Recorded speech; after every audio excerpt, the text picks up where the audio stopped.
Good evening. This is Mayor Karen Weaver, and I just wanted to welcome everybody to our third of a four-part series of weekly radio town halls on WFLT 1420 AM, Flint, Michigan. It's really great to be here again. The purpose of these radio town halls is to provide information and answer health-related questions for the Flint residents and the WFLT listening audience. In meeting with residents and with our Chief Public Health Advisor, I am well aware of the health-related concerns that extend beyond just lead poisoning and are not just child-focused. And I want to communicate with the residents how we are addressing the multiple known and potential health risks. Now, we may not have all of the answers, but we're teaming up with all of the right people to help us get there.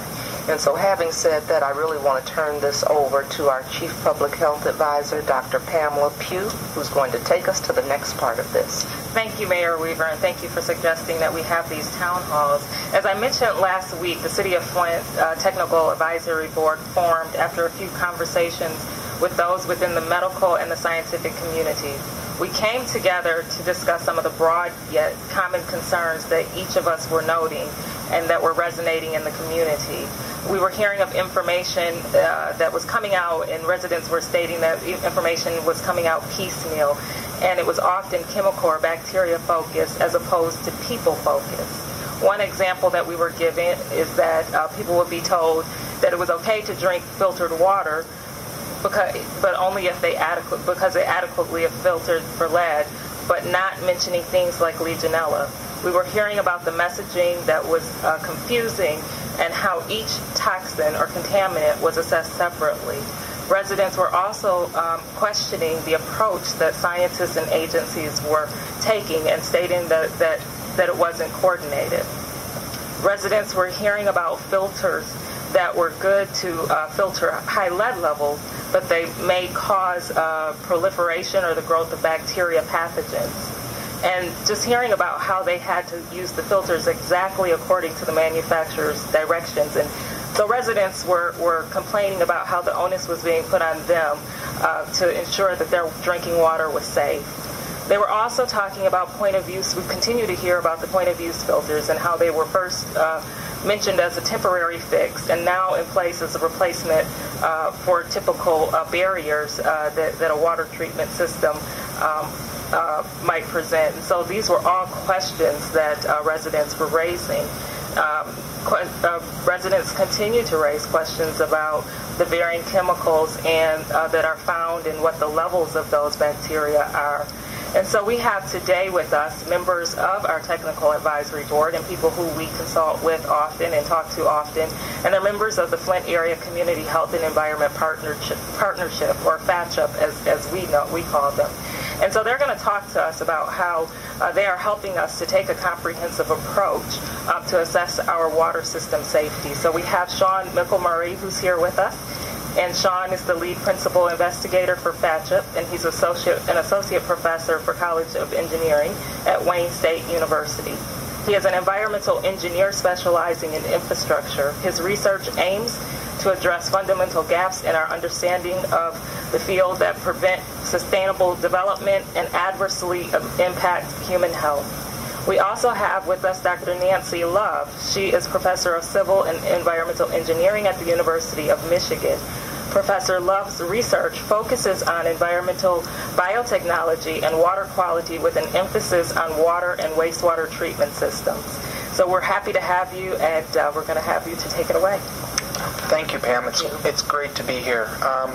Nancy, if I could, I'd just start off by describing a little bit about how we kind of came together as a group. And as maybe some of your listeners know, we were seeing kind of things unfold in Flint, and we were continuing to see gaps in understanding about different contaminants, different things related to the water. And so we formed this group, the Flint Area Community Health and Environment Partnership, which is a multi-institutional group. We have people from U of M, people from Michigan State, people from Kettering, people from out of state, actually, at Colorado State University. And we have many community groups and individuals from the Flint community that are also working with us to try to address some of these gaps in understanding. And so last year we initiated a number of studies, the first of which really gave us our name, FACHEP as we call it. It's a little bit easier to, quicker to say certainly than Flint Area Community Health and Environment Partnership. And in that group is really focused on understanding the incidence of Legionella or Legionnaire's disease that occurred in Flint, and maybe what connections that has to water quality changes that have occurred in the city over time. And so, one of my main things to get to residents today is just to let them know we're continuing with our study. We're actually going to start randomly sampling from homes again in Genesee and Wayne counties this year. We're expanding our area to include homes outside of Genesee County to give us a comparison and better understand kind of some of our preliminary results that we had this year. And so that is the FACHEP group that has formed to look at Legionnaire's disease and Legionella.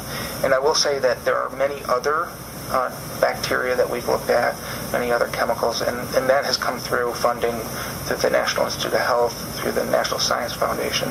And so a lot of this is kind of melded together as one group, but we have multiple investigators that are working together in this. And so with that, I'll turn over to Nancy if you want to just kind of describe a little bit about the National Science Foundation work that we've been doing. Before we go to Dr. Lowe, I want to make sure that radio listeners know to call us with your questions and concerns at 810-239-5733. Again, we want to hear from you. You can call us at 810-239-5733. Thanks, Dr. Pugh. So, as Shawn mentioned, I got involved when it was apparent that a number of point-of-use filters were going to be an important part of the response to the lead, the increase in lead concentrations in the drinking water. And since a few of us at the University of Michigan, Dr. Terry Olson is a partner of mine there, had been studying point-of-use filters, we thought it important to offer our knowledge and what we know about point-of-use filters. But the way in which water is treated in Ann Arbor is very different from the way in which water is being treated in Flint and in Detroit as that water moves to Flint. And so it became important, we felt, to actually do some experiments in Flint and not just take results from Ann Arbor and apply them. So that's why we went to the National Science Foundation with Shawn and asked for support to be able to do this study. It's not a large study. We sampled over the period from July of last summer through early November, and then we've done a few more samples in March of this year. We've sampled 19 different homes, 35 different sample events, so it's a small sample set, but there are a large number of analyses per house. And our focus has been both on understanding the performance of these filters in terms of their removal of chemicals, but also to understand what happens with regard to microorganisms across the filter, because that's what we know about these filters is that they can increase and enable the growth of bacteria. We wanted to understand what that looked like in the water in the residents in Flint homes. Great. So do you want to... Again, please call us at 810-239-5733. Great. I'll just say one of the things that one of our goals was for the filter study was to come up with recommendations on how best to maintain the filters in Flint. And so today we released a press release that gave some guidelines for that. We can talk about it in a little bit. I know you have a few things to talk about as well. Yeah, why don't we go through those guidelines right now? Okay. I'd like to hear that because sure. I know we talked about it at a meeting one time, Yes. and you taltalked about having best practice guidelines for people. So yeah. So as we went through this study, I've been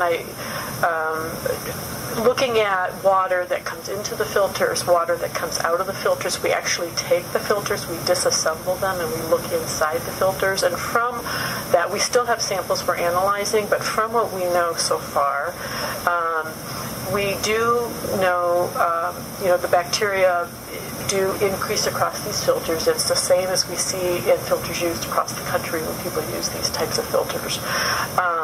We are pursuing some very specific tracks of different organisms, and as those results become available, we have tried to provide that information, and we have some other things we're still pursuing right now.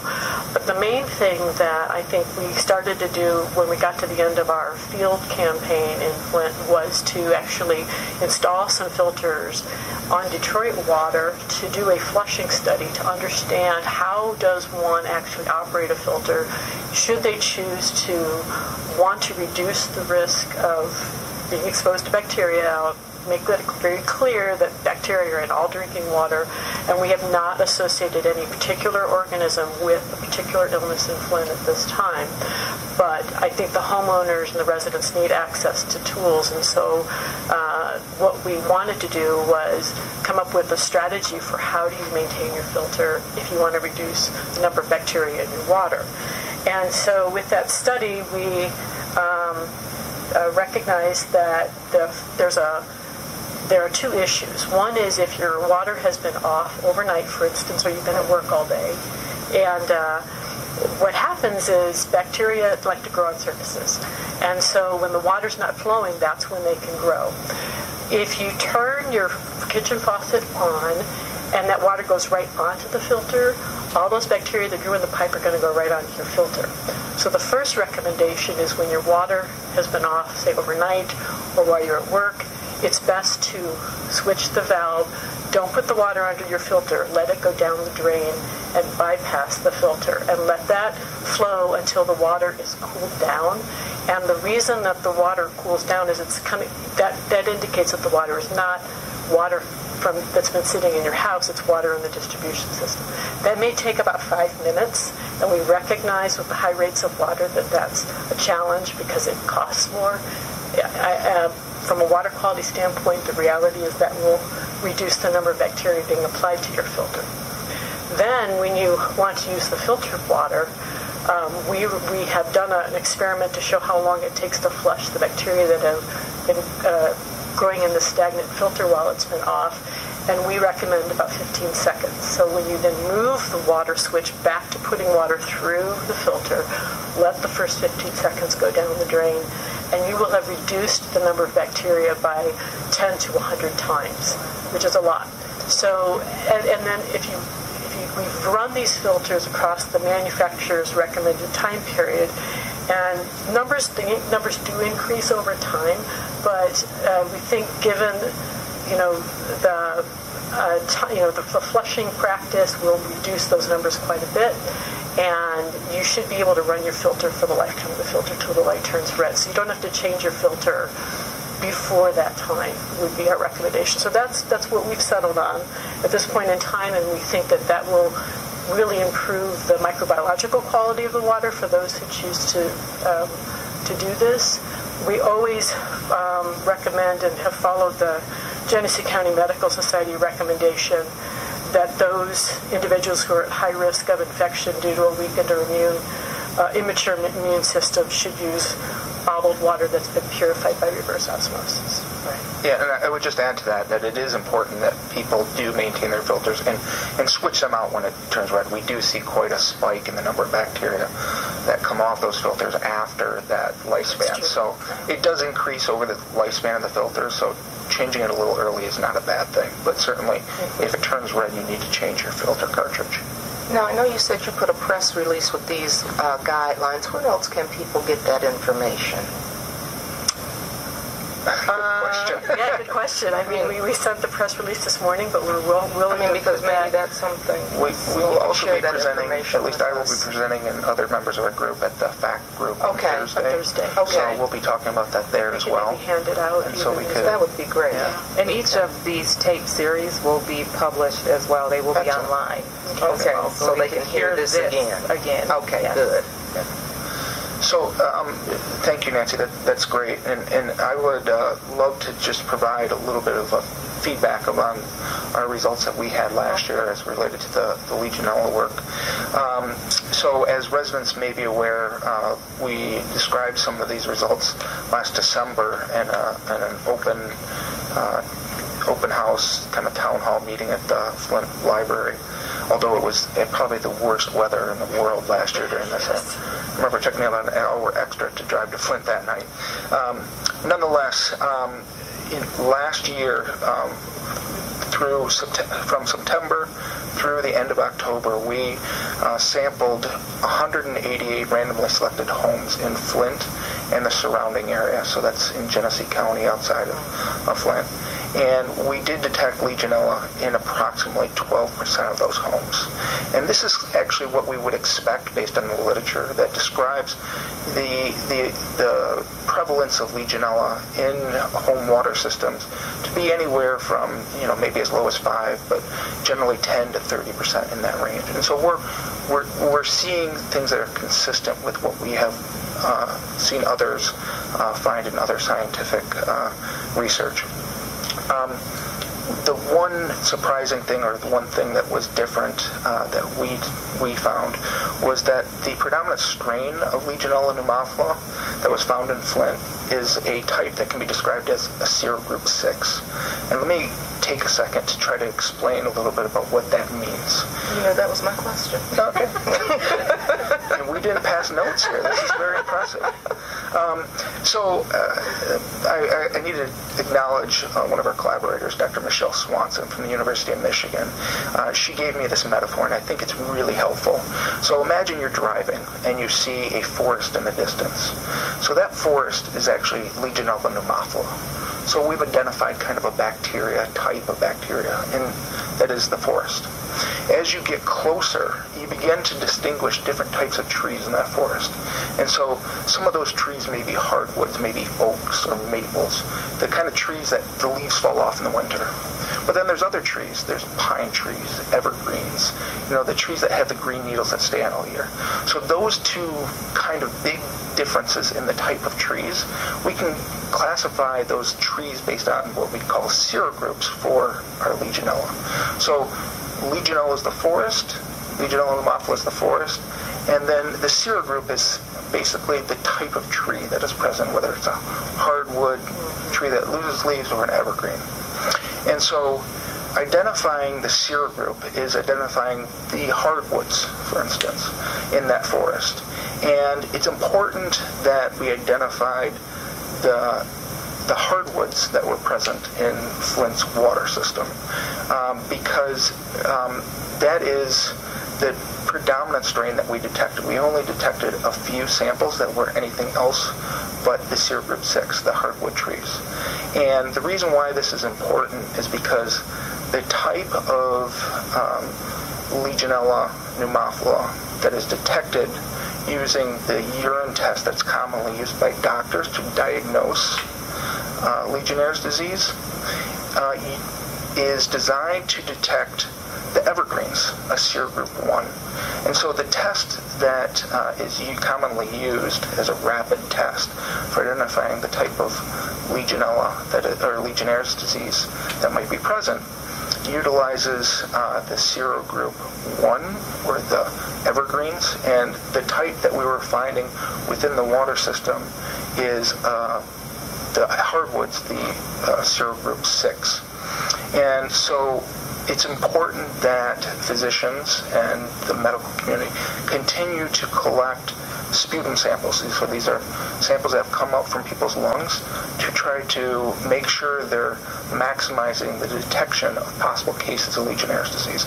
And the good news is, together with our collaborators last year, with the State Department of Health and Human Services, the Genesee County Medical Society, and the different hospitals in the area, there was enhanced monitoring, and there were more than 300 urine antigen and sputum tests that were administered last year to try to make sure we were catching all the cases.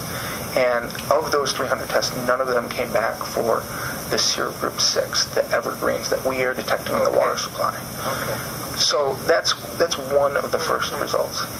The second result that we had that kind of stuck out to us was we did identify one sample that we collected within Flint's water system from a residence in which we had Legionella pneumophila serogroup 1. So again, back to the evergreen analogy.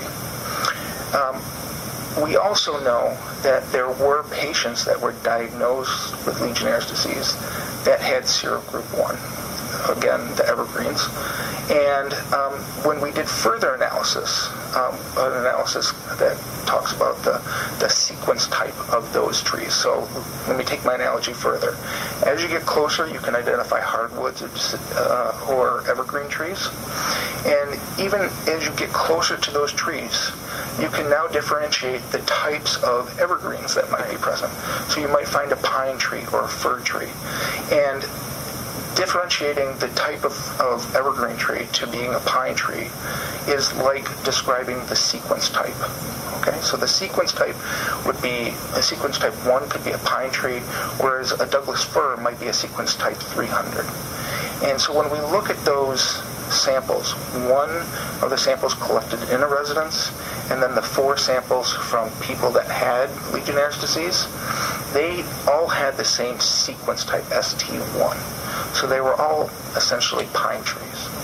And that's the level of kind of analysis that we have done thus far. We're continuing to work with additional analytical tools to get even more specific to understand if it was the same tree, but we can't do that yet. We've essentially identified the type of tree and really the very specific type of tree, meaning, you know, a Douglas fir, but we can't tell yet if we're talking about the same trees have caused infection or not.